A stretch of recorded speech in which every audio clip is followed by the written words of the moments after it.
piensa de este tema que me parece fascinante, porque son los medios tradicionales los que quieren hacernos creer, están doblando las manitas.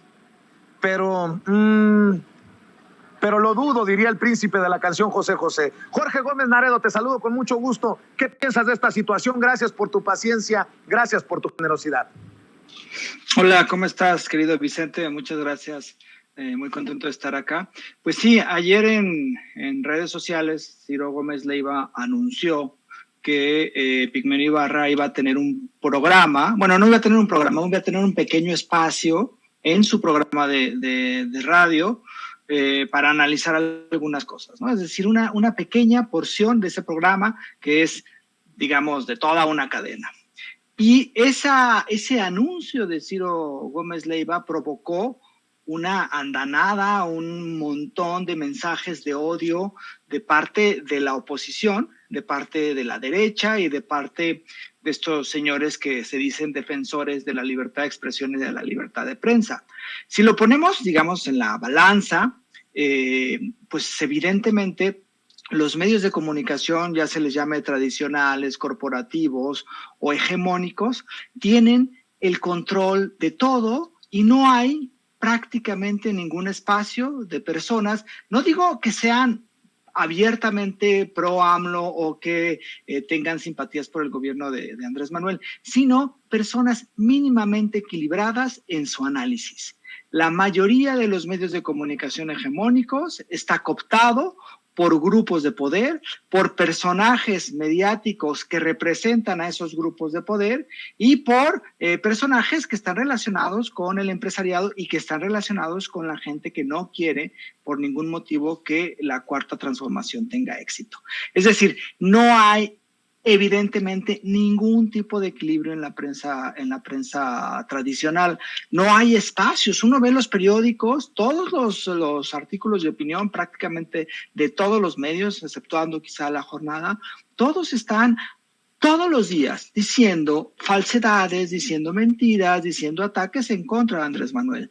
Y uno prende la radio y en la radio los conductores, los analistas, las personas que están ahí hablando y analizando, entre comillas, la vida pública del país, todos están en contra de Andrés Manuel y diciendo falsedades y análisis muy engañosos de la situación. Y si uno prende la tele, que hay muchísima menos audiencia en cuanto a la televisión, pero sigue teniendo, es también prácticamente lo mismo.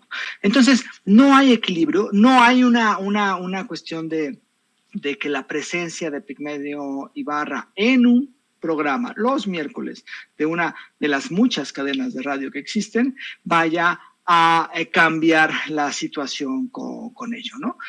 Se formó una polémica acerca de si hizo bien o no hizo bien Epigmenio en entrar con Ciro Gómez Leiva. Recuerden que hace apenas 2 años Ciro Gómez Leiva tildaba a Epigmenio Ibarra de que era un propagandista productor de televisión. Y recuerdo que muy enojado esa vez Ciro Gómez Leiva en uno de sus editoriales en Imagen, cuando estaba en la noche en la televisión, mencionaba muy indignado porque Epigmenio había presentado un documental sobre Andrés Manuel, mencionaba esto, que era un propagandista. Ahora va a estar en ese programa.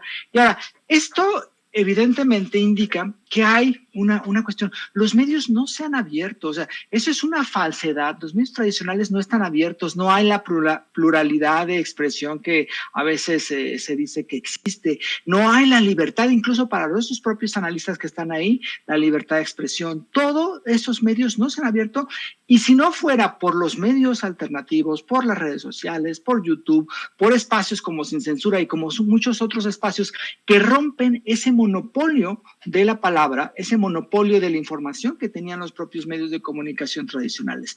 Que Epigmenio Ibarra salga con Ciro Gómez Leiva no va a cambiar la correlación existente que hay en los medios tradicionales. Y por supuesto que a mí me parece que, y otra cosa que es muy, muy interesante, es cómo la reacción de la derecha fue verdaderamente desproporcionada. O sea, prácticamente acusaron a Ciro Gómez Leiva, que era pro AMLO, por haber admitido que un día a la semana, 2, 10, 15 minutos Epigmenio participara en su programa. O sea, me parece que hay una contradicción enorme en cuanto a estos señores que después se asumen como defensores de la libertad de prensa, de la libertad de expresión, y que acusan a Andrés Manuel de autoritario.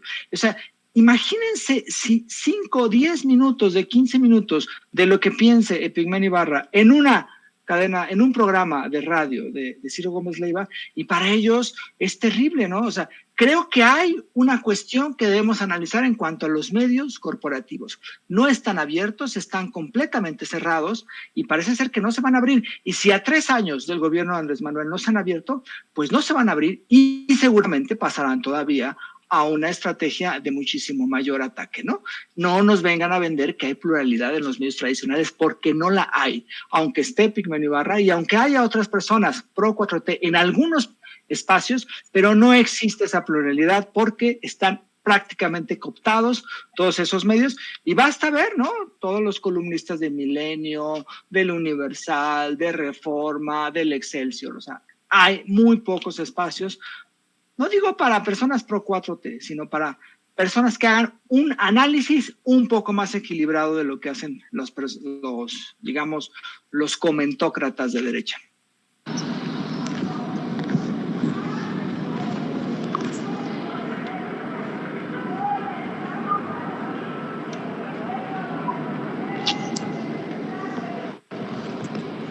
Y no dudes, mi querido Jorge Gómez Naredo, para cerrar, que el hecho de que no haya más voces como contrapeso a esos mercenarios, a esos golpeadores, a esos que promueven los intereses de empresas y no necesariamente del pueblo, sea por el clasismo, esa idea de que de este lado, pues hay solo charlatán e improvisado, como me dirían desde TV Azteca, directamente a mí. Hay un clasismo desde la élite del periodismo, de la que forman parte todos estos comunicadores, analistas, periodistas, conductores, y yo creo que les da en un descuido y hasta asquito invitar a Vicente Serrano, a Jorge Gómez Naredo, ya voy a meter a Oriol Mayó, que nos está escuchando en el sistema, y a todos los que pudiéramos tener una opinión diferente a ellos. Con eso te dejo sobre la mesa para que cierres con tu reflexión, Jorge. Sí, querido Vicente, hay evidentemente muchos de los comentarios que hacen son comentarios llenos de discriminación, llenos de clasismo, llenos de una prepotencia intelectual, académica, una prepotencia profesional, decir, nosotros somos los periodistas formados, los que sí merecemos estar en estos espacios, y todos los demás pues son gente menor, gente que no lo merece, o propagandistas, personas que no pueden reflexionar porque están, digamos, encandiladas con el liderazgo de Andrés Manuel. Hay muchísimas formas en cómo lo manejan, y claro, dentro de esos argumentos pues hay ahí muchísimo clasismo y muchísima discriminación y muchísima prepotencia, pero a mí me parece que también hay mucho miedo de parte de ellos. O sea, hace 10, 15 años ellos estaban muy tranquilos en sus espacios, muy seguros, no había ningún otro tipo de voz, y yo pienso que todo lo que ha surgido a partir con todos los problemas que existan, ¿no? Con el problema de la censura en redes sociales, con el problema de muchísimos aspectos que tienen que ver con lo que tú ya sabes y que te ha pasado y que has digamos, vivido en carne propia durante muchos años, ¿no? De que Facebook, el algoritmo, de que haya muchísima gente que se queje para que cancelen un canal, en fin, los bots y todas esas cosas. Pero a pesar de todo ello, hay muchísima más pluralidad. Y la gente, y creo que esto es algo muy importante, las audiencias, la gente, el pueblo, puede informarse en otros espacios que no sea Ciro Gómez Leiva, que no sean Oscar Mario Beteta, que no sea Ruiz Gili, que no sea Javier Alatorre o Denise Berker. Es decir, aquí hay una especie de rompimiento a esa sola voz que existía y que representaba los intereses de un grupo económico, un grupo político y, por supuesto, que un grupo ideológico. Eso se está rompiendo. Por supuesto que la relación de fuerza es muy, muy, muy complicada. Ellos siguen teniendo muchísimos recursos, siguen teniendo muchísima infraestructura, les siguen financiando desde muchísimos espacios, pero creo que ya no están solos. Y dentro de esas agresiones cotidianas que hacen esos grupos y que también a veces se la compran ciertos periodistas que se creen como vacas sagradas, ¿no? Yo pienso que a pesar de eso, a pesar de esa prepotencia, hay muchísimo miedo en su pensamiento. ¿Por qué? Porque saben que ya no están solos, porque saben que hay muchísima gente muy inteligente, muy preparada desde muchos otros ámbitos que están debatiendo fuera de esos espacios hegemónicos, pero que están también teniendo impacto. Ese impacto que ellos poco a poco me parece que han ido perdiendo o que se ha ido evidenciando lo que representan y se han ido cayendo las máscaras que durante muchísimo tiempo engañaron a muchísima gente. Entonces, por supuesto que me parece que dentro de todas esas agresiones que dan de esa prepotencia y ese minusvalorar todo el trabajo profesional que se hace desde otros espacios que no suyos, también hay miedo.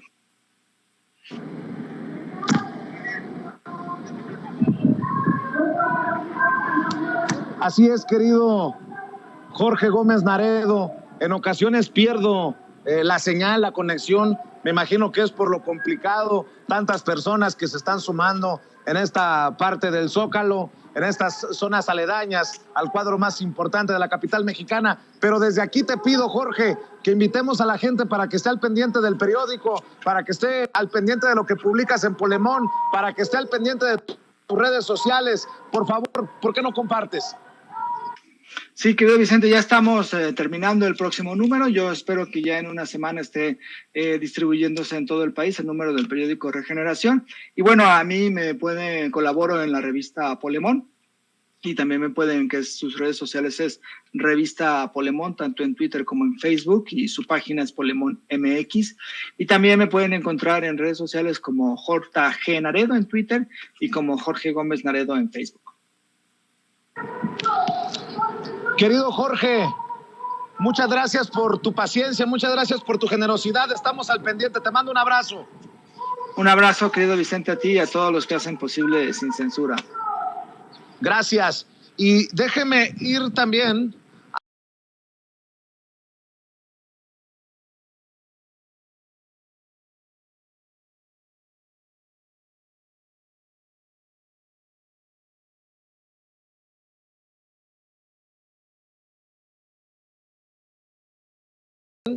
a saludar en estos momentos en el sistema al maestro Oriol Mayó, a quien admiramos y respetamos. Ya quisiera escuchar la voz de Oriol Mayó en esos los considerados los más importantes espacios de radio y televisión, diciendo las cosas como son. Urge, imprescindible que se apruebe la reforma eléctrica si no queremos que México vaya a terminar como España. Nuevamente España rompe récord con el precio de la luz, 442 euros por megavatio, por ahí de los 9,000 pesos. Y lo digo con mucha responsabilidad. Insisto, ya quisiera escuchar en los más grandes espacios, entre comillas, más grandes, importantes espacios de radio y televisión, la voz de Oriol Mayó diciendo es imprescindible la reforma eléctrica que se apruebe si no queremos ir por esa misma ruta. Querido Oriol, muchas gracias por hacer un espacio, te ofrezco una disculpa por hacerte esperar tanto. Desde aquí, desde el Zócalo, te mando un abrazo. Hola Vicente, ¿cómo estamos? No importa esperar si vale la pena. Bueno, como tú dijiste, la situación, digamos, energética en Europa, además a partir de la gran decisión, digamos, de enfrentarse, ellos ser parte de la guerra en vez de procurar la paz o procurar negociar. Entonces, claramente lo que tenemos, sí, a partir del domingo, el mercado liberalizado, privatizado eléctrico, el mercado que se llama el día después, es el día antes, el domingo o el lunes, se hacen las ofertas en el mercado pool, que se llaman la subasta, entonces uno puede saber hoy o mañana a cuánto va a estar el megavatio hora. Y obviamente algunos picos horarios han sido tan impresionantes como, si no me equivoco, a las 8 de la tarde, el megavatio hora estaba previsto en unos 700 euros. Una cifra brutal, impactante, aunque hay que decir que ahí hay dos tipos de tarifa. Eso es el mercado spot, la subasta eléctrica que se llama, donde participan todos los privados. Es una falsa subasta porque no es que no hay ni oferta ni demanda, suele ser la misma empresa que genera energía, la misma que la distribuye, por ejemplo Iberdrola en este caso, digamos, pero ciertamente hay dos tarifas. Esa es la del mercado spot o subasta, es donde sí la tarifa va subiendo cada día y al final en la tarifa bimensual pues hace un ajuste y es lo que te va a tocar pagar de forma brutal y expeditiva. Luego está la tarifa libre, donde las empresas del oligopolio eléctrico, como Iberdrola, como Naturgy, como Endesa, que es parte de la compañía italiana Enel, ahí sí te pueden ofrecer una tarifa distinta porque son contratos de un año. Eso explica que aún hay gente que no está del todo ahorcada. Digo, hablo de mi madre, que tiene una tarifa libre y aún no ha llegado a tal ahorcamiento. Pero, por ejemplo, y es muy importante, la gente que tiene bono social, es decir, la mayoría que está en pobreza energética, la población que literalmente no puede pagar está en la tarifa regulada. Es decir, que por más que les den una pequeña, muy escasa subvención para no pagar tanto, resulta que a medida que aumenta el mercado o el precio, ellos van a tener que pagar más y más. Y hay muchísima gente a un nivel de ahorcamiento que se combina con el aumento de las gasolinas y un aumento generalizado de productos que además solo va a empeorar, nomás para decirlo, el aumento de algo tan importante como el cereal, como el trigo. El trigo, el pan, digamos, quizá en México, pues comer tortillas tendrá sus grandes ventajas, digamos, esa cultura menos de cereal, pero los aumentos en los costos son tan elevados que literalmente ya se está pensando en una intervención de mercado.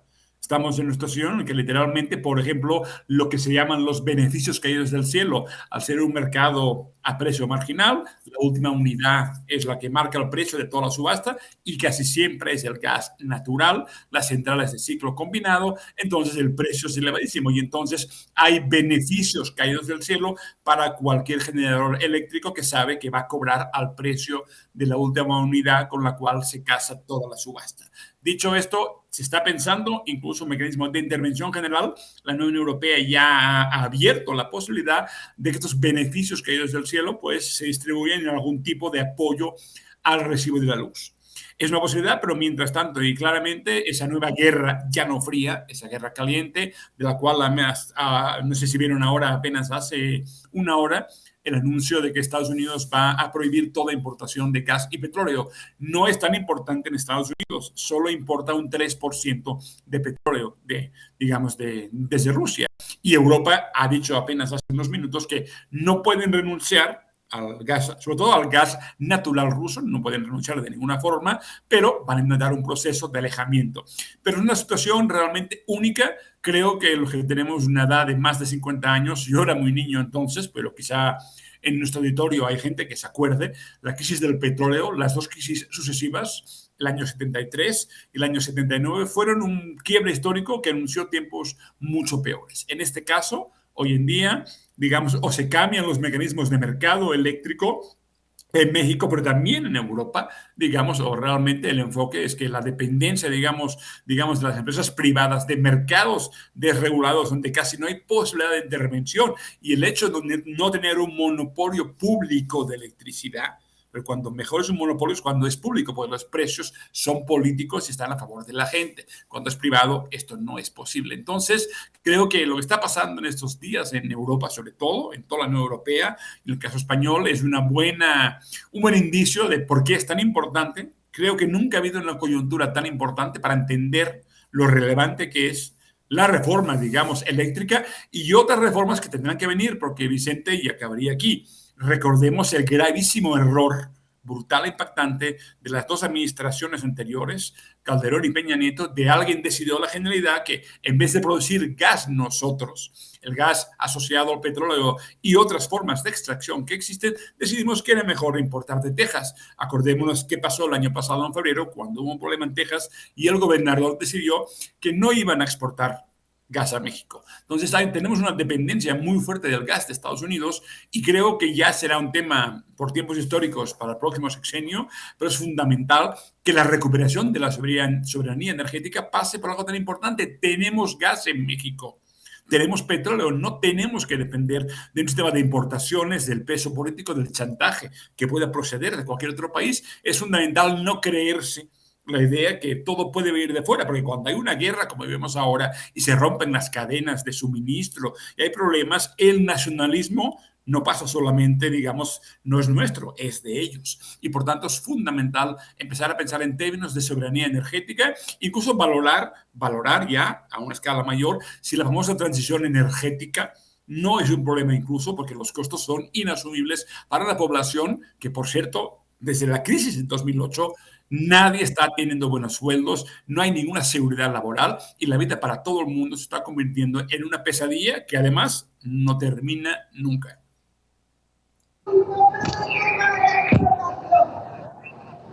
Sí. Pues más claro ni el agua, Oriol Mayó.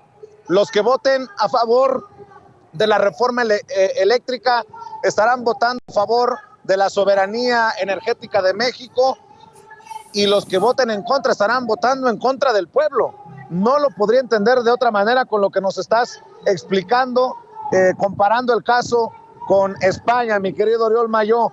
Para cerrar, una reflexión, también tus redes sociales, querido Oriol, agradeciéndote tu generosidad, tu paciencia.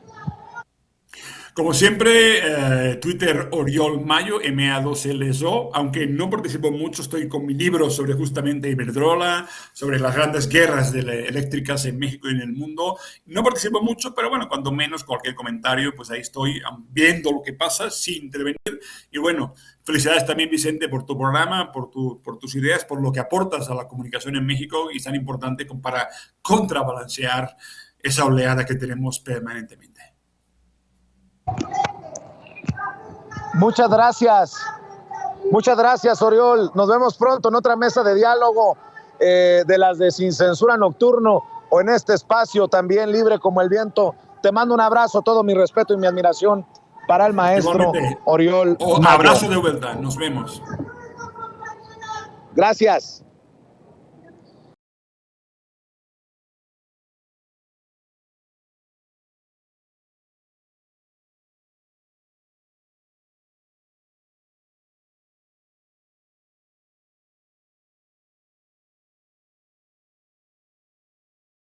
Costa, periodista, conductor de Informe Capital en Capital 21. Querido Juan, muchas gracias por acompañarnos. ¿Cómo te va?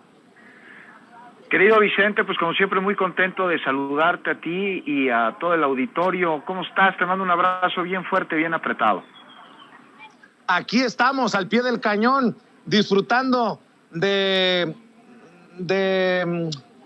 la soleada de ayer y la que viene hoy, mi querido Juan, pero pues eso es lo que toca cuando se reportea desde el lugar de los hechos, desde el lugar de la noticia, y no le sacamos. Pero déjame preguntarte el caso de Alejandro Gersmanero, el fiscal general de la República. Han filtrado audios, en otras palabras, están espiando al fiscal general de la República, y la oposición dice que presuntamente ya metió la mano en un proyecto de resolución de la Suprema Corte de Justicia de la Nación sobre un proceso que involucra a su familia.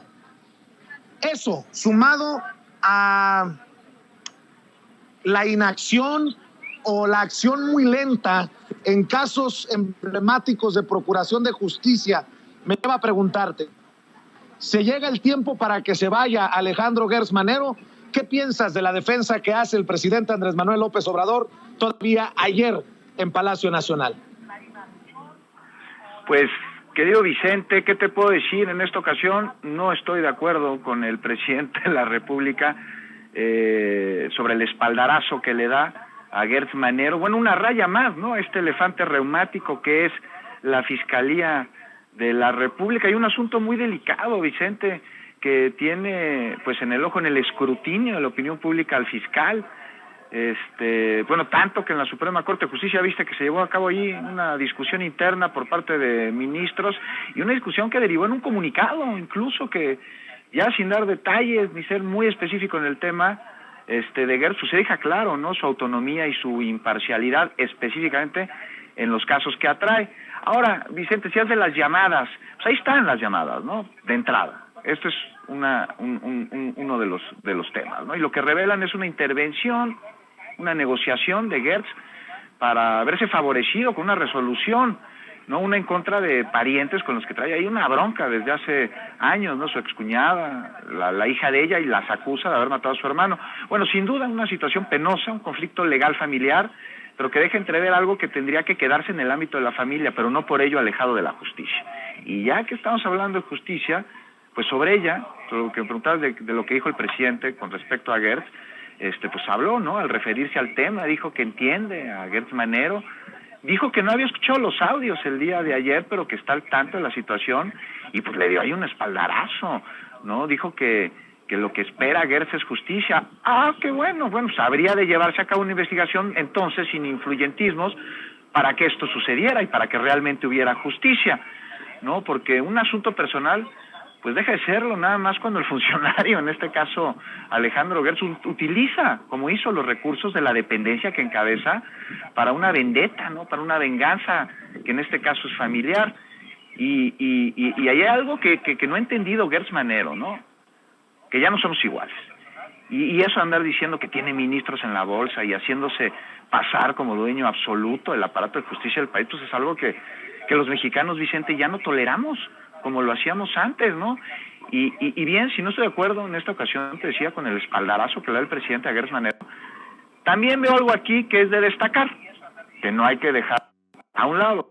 O sea, el presidente no se cayó, habló del tema, fijó su postura personal y separó de ella el tema legal. Ahora será facultad del Poder Judicial resolver, y esto lo dijo, ¿no? Y me parece un ejercicio de transparencia más allá de si estamos o no estamos de acuerdo con él, y esto abona la democracia, porque finalmente es el diálogo de todas las partes. Ya parece que otro presidente se hubiera pronunciado sobre un tema como este, jamás. O sea, hubiese sido la clásica pregunta que no hubiese tenido respuesta, ¿no? Que no hubiera sido. Pero sí, no sé tú cómo lo ves, Vicente, pero Gertz Manero, el que encabeza el elefante reumático, que es la Fiscalía General de la República, tiene muchos más motivos para dejar el cargo, no solo el del escándalo que habríamos de ver quién filtró los audios, sin duda alguna, pero la Fiscalía pues no se mueve y no está funcionando, Vicente, no sé tú cómo lo veas.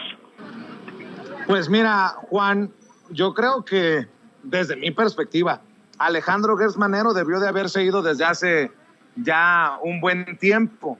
Es mi opinión, conste que es mi opinión, y no pretendo ser sabelotodo y tener la razón en todo, pero creo que casos emblemáticos que están, entre comillas, enlodados, estancados, hablan de un Alejandro Gertz Manero o muy lento o incapaz de mover esa Fiscalía General de la República, que varios periodistas han dicho está todavía contaminada por personajes que protegen a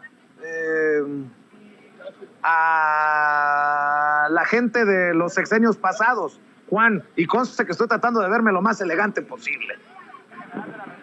Así es, Vicente. Entonces, mira, de entrada este caso del que estamos hablando puntualmente, específicamente, que se investigue. O sea, se tiene que investigar, y sin duda que de ahí, de esta investigación, se tomen las medidas correspondientes. Pero, o sea, la evidencia es fuerte, o sea, y está hablando por sí sola, Vicente. O sea, en ella lo que estamos escuchando es a un fiscal que utiliza su cargo para poner a su favor la balanza, ¿no?, en la aplicación de justicia, y esto pues en un hecho de enorme injusticia. Y vemos el clamor de parte de la sociedad de remover ya a Alejandro Gertz Manero ante un claro ejemplo de eso por lo que la mayoría de los mexicanos votamos en el año 2018, que es precisamente la abolición de la impunidad, o sea, la abolición de la prepotencia, del abuso en los cargos, ¿no? O sea, y no olvidemos aquí, Vicente, que hay un agravio también en contra del máximo tribunal de justicia en el país, o sea, porque Gertz, el fiscal, hacía alarde de esta prepotencia y de falta de respeto, no solo hacia la institución, sino también a sus representantes. Y ahora, más allá del asunto, pues que no es menor, de ninguna manera, pues están otros igual de importantes y que tienen que ver con este elefante reumático que es la Fiscalía. A ver qué resultados ha dado en una administración que ataca como ninguna otra a la corrupción, es su bandera. O sea, detenidos de los saqueos de sexenios pasados recientes, averiguaciones, entramados. O sea, nomás hay que rascarle tantito para darnos cuenta de cómo están. O sea, no olvidemos que todos los caminos de la corrupción conducen a Peña Nieto y a Calderón, también de la impunidad. Pero, ¿qué es lo que tenemos por parte de la Fiscalía? Casos muy frágiles, ¿no? Con ahí, sí, algunos detenidos. ¿Por qué estos detenidos? ¿Ves peces gordos, Vicente? Porque yo lo que veo, pues son charales, nada más, charalitos, que además hacen acciones dilatorias, y que señalan para buscar criterios de oportunidad a quienes fueron sus jefes, pero no dan pruebas. Y ya luego se van a cenar al UNAM. Y por otro lado, mientras esto sucede, hay personas detenidas sin sentencia que llevan privadas de su libertad, en algunos casos, Vicente, hasta 18 años. Entonces, cuando la justicia no es rápida, pues es injusticia. Pero eso parece no preocuparle a Alejandro Gertz Manero, ¿no? Lo que anda es muy ocupado con sus asuntos y vendetas familiares, ¿no? Y ahora, te digo, punto y aparte, a mí sí me gustaría saber quién está detrás de las filtraciones, o sea, quién está espiando al fiscal que espía, qué intenciones traen y a dónde van. De esto tampoco se ha hablado mucho, ¿eh? Oye, Juan, para cerrar, hablemos sin tapujos, sin censura, sin hipocresías, como lo hacemos, de la violencia. Si nos manifestamos contra la violencia por lo ocurrido en el Estadio Corregidora, allá en Querétaro, si repudiamos la brutalidad, los actos criminales que nos dejaron videos aficionados y fotografías, pues también tenemos que decir no a la violencia, así se trate de una manifestación de mujeres, una manifestación feminista en el Día Internacional de la Mujer. Y mira, que te lo digo aquí rodeado de muchas de estas oficiales de la policía bancaria que estarán, como lo he dicho, arriesgando el pellejo para proteger, para cuidar que no se salga de control lo que desafortunadamente en otras ocasiones ya se ha salido de control, Juan. Vicente, pues esperemos que no se salga de control en esta ocasión y que la violencia no sea la nota de una manifestación que precisamente exige la erradicación de la violencia al mismo tiempo que exige la garantía del cumplimiento de los derechos, ¿no? De los derechos de las mujeres.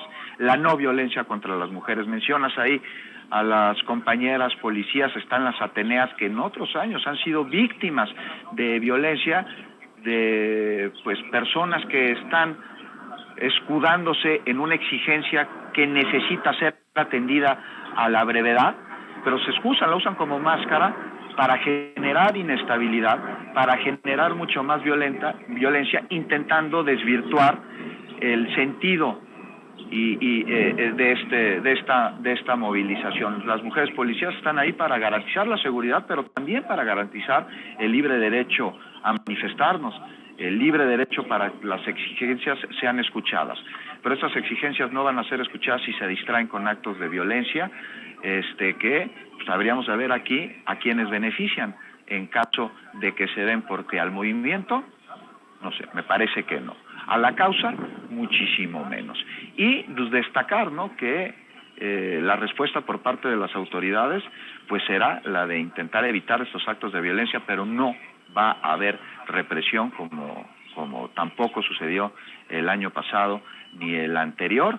¿Qué es lo que están buscando estos grupos desestabilizadores, ¿no?, que se infiltran ahí y que complican una situación ya de por sí complicada? No faltarán tampoco los mercenarios de la información, como el Pasquín con patas de Loret, que el año pasado andaba acusando ahí que se usaban gases lacrimógenos, cuando lo que se utilizó fue extintor precisamente para apagar las llamas de las bombas Molotov que lanzaron. Pero pues ya ves que Loret confunde gas lacrimógeno con extintor, así como confunde montaje con error periodístico. Entonces esperamos que el día de hoy se dé una marcha que se escuche por todas partes, y que sea una marcha sin violencia, que sea una marcha en donde no se agreda a ninguna persona, incluyendo, por supuesto, a las valientes Ateneas que ahí se están rifando, Vicente, como cada año. Querido Juan Becerra Costa, estaremos al pendiente de la cobertura en Capital 21 a través de Informe Capital. Obviamente la gente también se puede informar con nosotros aquí en Sin Censura. ¿Por qué no cerramos invitando a la gente para que te lea en tus columnas, para que te siga en tus redes y para que los vea en Informe Capital? Pues siempre tan generoso, Vicente. Los esperamos hoy a las 9 de la noche, mi compañera Azul Alzaga y yo en Informe Capital, todas las noches de lunes a viernes a las 9 en el canal 21, Capital 21. Y bueno, pues a mí me encuentran en Twitter, nomás poniendo ahí Juan Becerra Costa. Y sí, los invito a leer la columna en la jornada de los domingos, Vicente, y pues yo te estoy viendo aquí todos los días y te agradezco enormemente que me abras tus micrófonos y le envío un abrazo a todo el auditorio y espero verte muy pronto. Cuando gustes, aquí estamos, mi querido Juan. Salúdame por favor a Azul, les mando un abrazo y síganle echando ganas, estamos al pendiente. Abrazo, Vicente, muchas gracias. Cuídate. Y bueno, déjenme mostrarles este contingente. Amigos, amigas, regresamos en breve, pero mientras seguimos hablando sin pelos en la lengua, sin censura, usted puede suscribirse a nuestros 3 principales canales en YouTube.